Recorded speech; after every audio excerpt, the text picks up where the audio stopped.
Hakikat daripada seorang manusia itu hina. Hakikat daripada orang manusia itu tidak punya daya upaya. Hakikat daripada manusia itu orangnya tidak mampu mengerjakan sesuatu. Nah, maka poinnya sadarilah diri kita bahwa diri kita ini tidak punya daya dan upaya.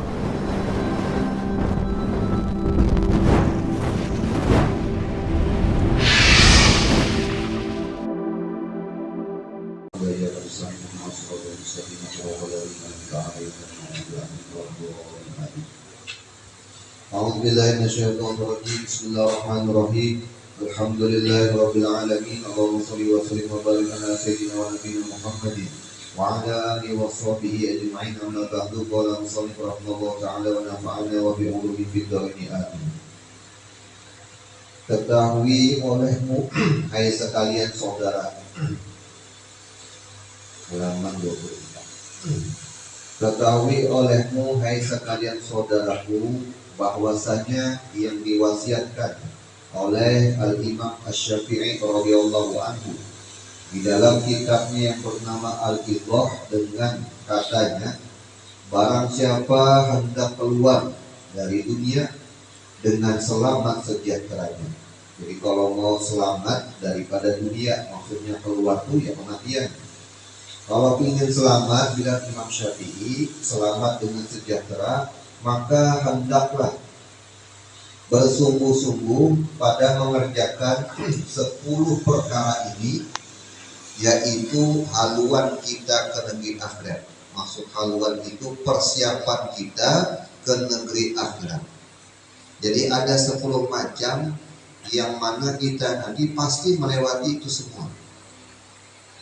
Jadi kita ini awalnya di alam rahim namanya, dalam perut ibu.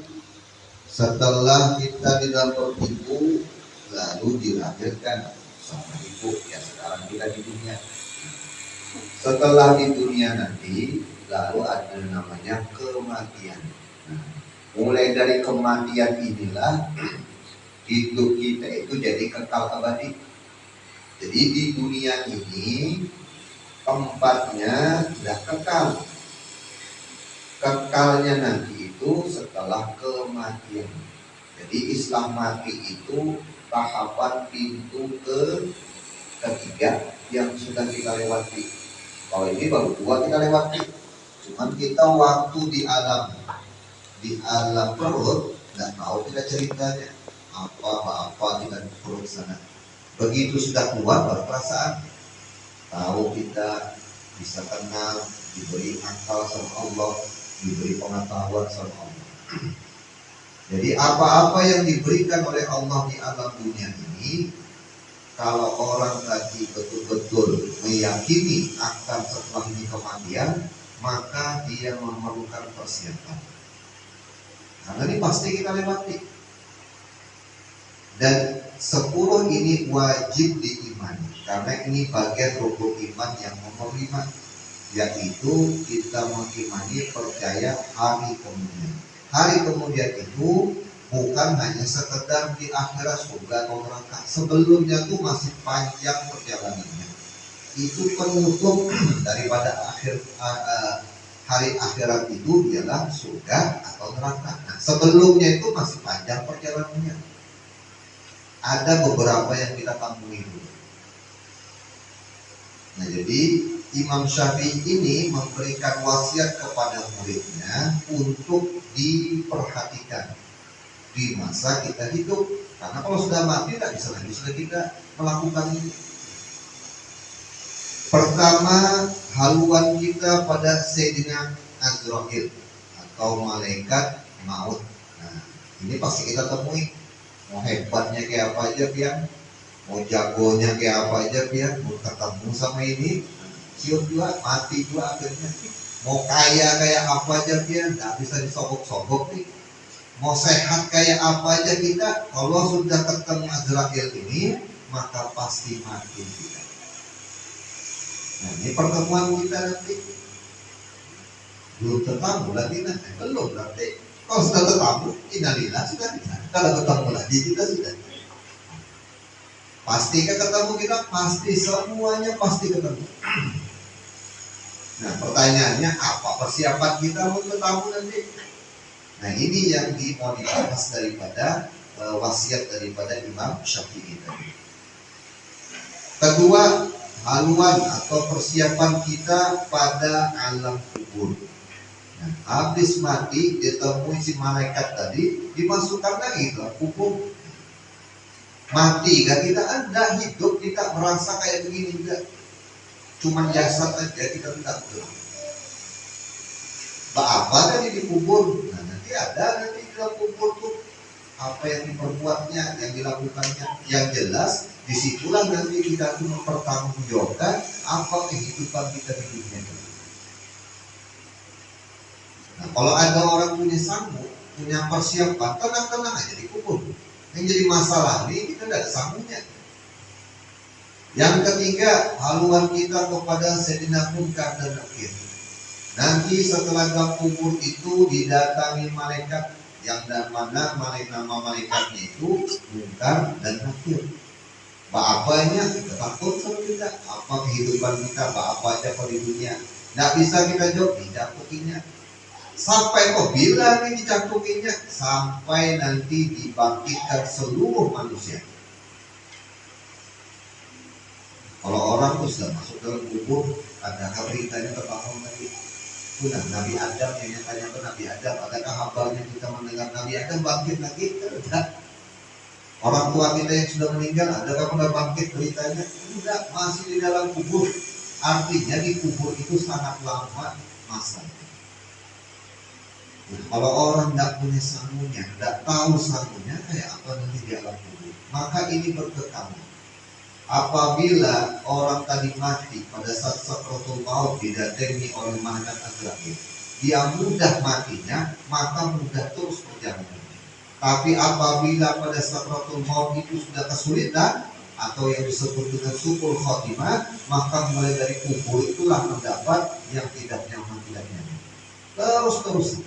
Tapi kalau orang tadi itu husnul khotimah, maka orang tadi itu mulai dari kubur itulah mendapat kenikmatan diberi oleh Allah.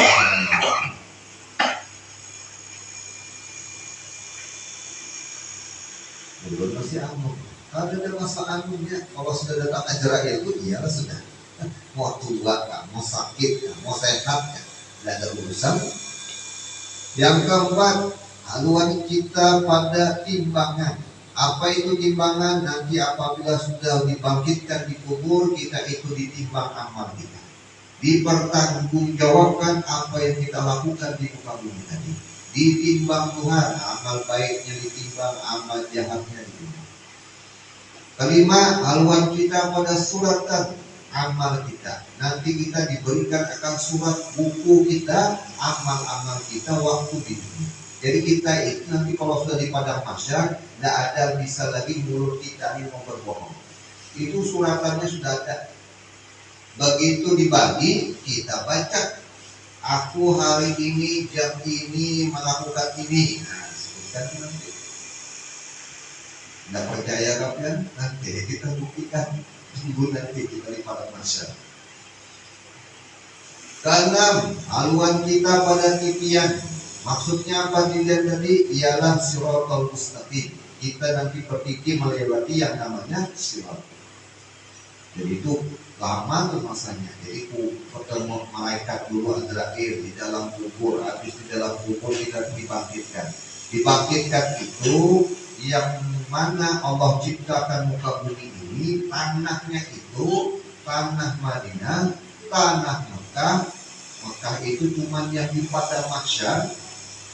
Ada riwayat lagi yang mengatakan tanahnya Masjidil Aqsa itu dijadikan satu.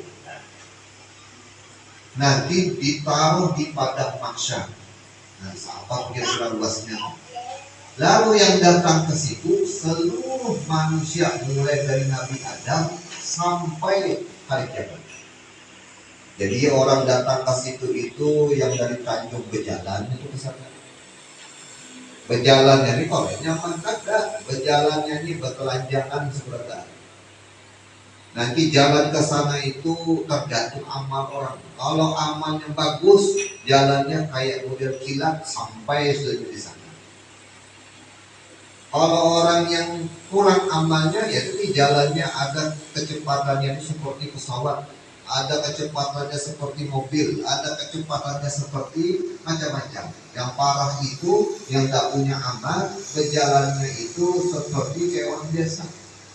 Maka yang dijalani ini, muka bumi ini dijadikan lempengan sama Allah seperti kayak perak. Matahari itu kurang lebih selingkar. Kayak apa rasanya mulai dari Tanjung kepada Maksar sampai kita di Padang Arafah sekarang ini. Jadi tidak ada lagi sudah mau bergayaan lagi itu, masing-masing membawa diri. Kayak apa nasibku, kayak apa nasibku. Itu aja lagi yang dipikirnya. Tidak lagi melihat kawan, tidak melihat lagi anak, tidak melihat lagi bini, tidak melihat lagi siapapun dari perhatikannya membawa diri aja di sekitar selamat sampai di sana. Sangka ini nyaman sudah senang. Berajal lagi sedang menunggu yang namanya pembagian timbangan tadi sama surat tadi, surat buku amal kita. Setelah itu baru kita namanya melewati Shiratal Mustaqim. Nah, Shiratal Mustaqim ini bagi orang-orang yang sedikit amalnya seperti jalanannya itu seperti ada riwayat itu seperti rambut, tajamnya itu luar biasa tajamnya di bawah api. Nah itu yang kita lewati. Ini bagi orang yang menjalani hari kemudian bahasanya. Wajib kita mengimani bahwa ini bakal terjadi. Supaya dengan adanya kita mengimani tadi bahwa kita mengoreksi dalam kehidupan kita. Ya kan? Jadi diingat-ingat kalau kita bakal nanti melewati Shiratal Mustaqim. Memang semuanya ini dijadikan oleh Allah. Selama dia itu beriman amal baik, maka orang tadi pun mudah juga untuk melewati itu semua. Yang ketujuh, haluan kita pada neraka. Nah, jadi orang begitu sampai di depan daripada Shiratal Mustaqim ada dua pintu. Ada yang neraka, ada yang surga. Nah, kalau misalkan orang tadi itu banyak maksiatnya, atau orang-orang yang tidak beriman kepada Allah, maka masuklah orang tadi itu ke dalam. Bagi orang yang selamat, ada bahasa di Quran itu bighairi hisab, kan? Nah, bighairi hisab itu dia tidak ada cerita ini, dia langsung aja dia prosesnya masuk ke dalam surga. Nah, untuk ini yang kita harap. Yang menangiskan Rasulullah itu umat Islam yang masuk dulu ke dalam neraka.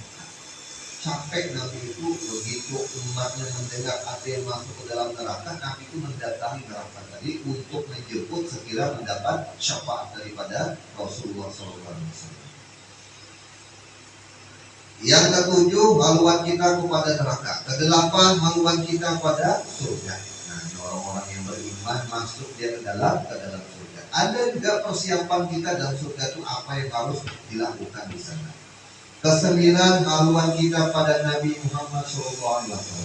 Kesepuluh, haluan kita pada Allah Subhanahu wa Ta'ala. Nah, jadi ada 10 macam yang disiapkan daripada Imam Syafi'i waktu mewasiatkan kepada murid-muridnya.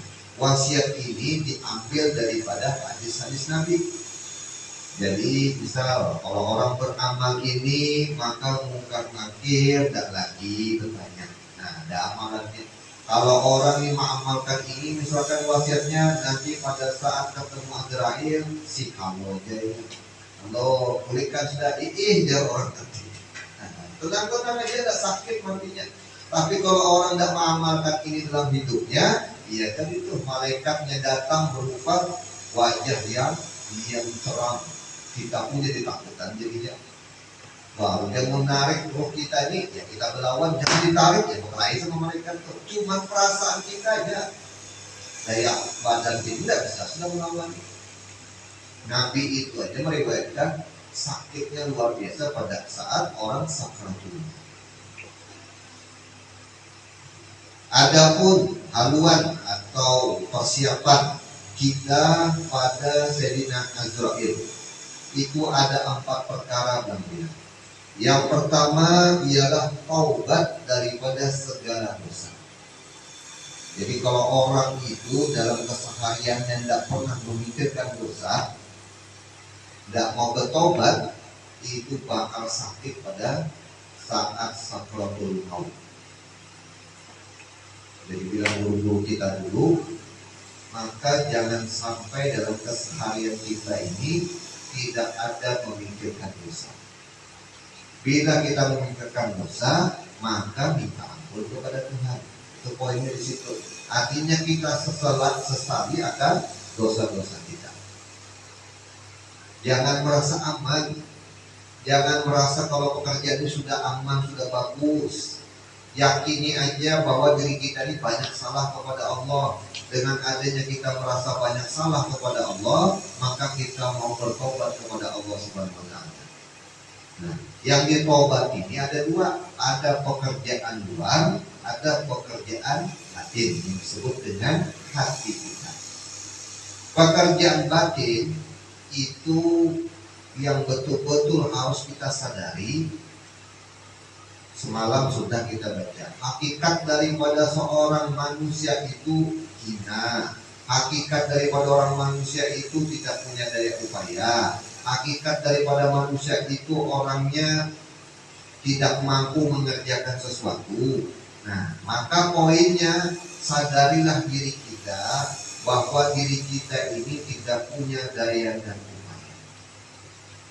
Aku tidak mampu mengerjakan kebaikan, maka kebaikan ini datangnya dari Allah. Artinya yang bagus itu Allah. Adapun diriku ini tetap hina. Adapun diriku ini tetap selalu melakukan kesalahan.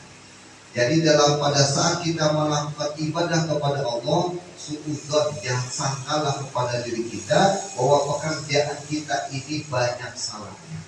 Moga-moga aja apa yang kulakukan ini menjadi bakal turunnya rahmat kepada kita. Nah, itu caranya di perasaan kita. Jangan begitu mengerjakan sesuatu kebaikan bangga diri. Nah, ini yang perlu diperhatikan perasaan kita. Karena di akhir zaman ini orang itu melakukan kebaikan, rasa bangga diri dia mampu melakukan itu semua. Padahal hakikatnya orang tadi itu ditolong oleh Allah Subhanahu wa Ta'ala. Ya, ada juga orang mulutnya baca istighfar, astagfirullahaladzim, astagfirullahaladzim. Cuman di hatinya nih rasa bangga diri kalau dirinya ini melakukan itu. Melihat ada orang yang melakukan itu, dihinanya. Coba ya aku ini, banyaknya sudah baca istighfar, bangun tengah malam sembahyang mendoakan kamu orang ini. Nah, bangga diri itu yang disebut yang harus ditolak. Adapun masalah zahirnya mengerjakan maksiat, ya kan, meninggalkan sembahyang, itu jangan kita lakukan, harus kita lakukan sembahyang. Itu pekerjaan zahirnya. Yang hatinya tadi itu harus juga kita jaga pada saat kita melakukan ibadah-ibadah kepada Allah. Di taubat ini umum. Artinya harus kita taubati zahir batin kita. Namun kalau orang tidak ada ilmunya, maka orang tadi pun tidak tahu mana betul, mana salah. Kalau tidak tahu betul mana salah, mana yang betul, mana yang salah, tidak mengerti orang tadi, bagaimana bisa bertobat? Maka dari itu, di antara guru-guru kita itu ciri atau bukti orang tadi itu serius bertobat kepada Allah, maka dia harus mempersiapkan waktunya untuk menuntut ilmu agama, khususnya ilmu fardu ain, yaitu ilmu fikih, ilmu tauhid, dan ilmu akhlak. Kalau orang tadi itu serius mau bertobat kepada Allah, kalau orang tadi itu tidak serius, hanya sekedar mulutnya saja, tapi tidak pernah mau menuntut ilmu, maka orang tadi itu cuma dusta aja, dia itu mengaku bertobat kepada Allah Subhanahu wa Ta'ala. Kita koreksi diri kita, ya Allah, taubat aku ya Allah daripada kejahilanku, maka aku bersungguh-sungguh ya Allah menjadikan diriku ini, ya kan, untuk sekira dapat menuntut ilmu agama. Sekira aku tahu mana yang betul, mana yang salah, urusan di hati, urusan di luar.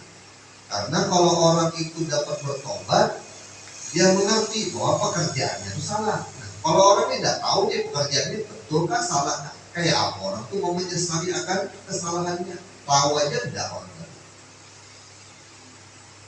Mudah-mudahan kita ini ditolong Allah segera betul-betul dapat melaksanakan taubat ini daripada segala dosa-dosa kita.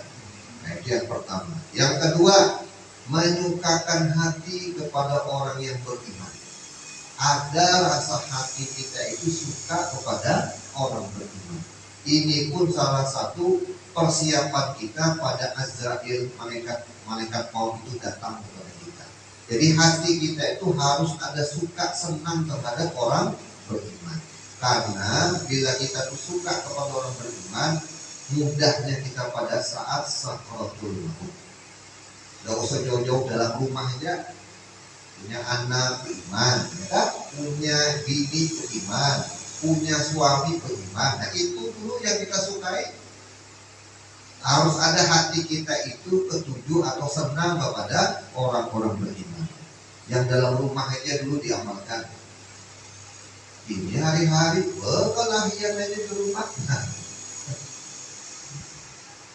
Yang ketiga, membayar qadha yang ditinggalkan. Maksudnya apa? Membayar qadhaan itu kewajiban-kewajiban kita kepada Allah. Seperti sembahyang. Mana-mana yang dulu kita tinggal, wajib kita bayar, wajib kita ganti, wajib kita lakukan lagi. Puasa dulu pernah, nah dibayar puasa. Kebanyakan sudah berwajib, dikira-kira berapa? Sembahyang dulu gitu juga banyak, dikira-kira. Bukti keseriusan kita kalau memang mau bertobat. Ya kalau orang itu serius, mau betul-betul bertobat kepada Allah, itu pasti karena dia tahu bahwa sembahyang itu wajib, lalu ketinggalan, mau tuh diperbaiki. Karena ada keseriusan di hatinya, ingin bertobat kepada Allah. Tapi kalau orang pun tidak serius, ya sudah, tidak mau mengerjakan apa kewajiban-kewajiban yang tertinggal antara dia dengan Allah Subhanahu Wa Taala. Yang keempat, suka ibadah pada Allah Subhanahu Wa Taala. Jadi mulai dari nomor 3 sampai nomor 4 kuncinya. Nah bila sudah tahu, oh rupanya ini kesalahan, ternyata kemarin tidak tahu, sekarang tahu, sudah belajar. Nah ditaubatinya tidak mau lagi melakukannya. Oh kemarin ini kewajiban-kewajiban dari Allah, ditaubatinya, dibayarnya, diqadhanya dengan apa? Ketinggalan-ketinggalan kewajiban-kewajiban datang dari Allah. Secara tidak langsung orang tadi itu otomatis sukalah beribadah kepada Allah. Jadi poinnya yang pertama ini ialah taubat kepada Allah Subhanahu Wa Taala. Kalau mau saat sakaratul maut itu nyaman hatinya. Yang pertama. Jadi mudah-mudahan kita memohon kepada Allah, dimudahkan hati kita untuk bertobat kepada Allah, dimudahkan anggota tubuh kita ini ringan untuk jalan ke majelis ilmu Allah, dan dimatikan kita dalam keadaan husnul khotimah. Amin.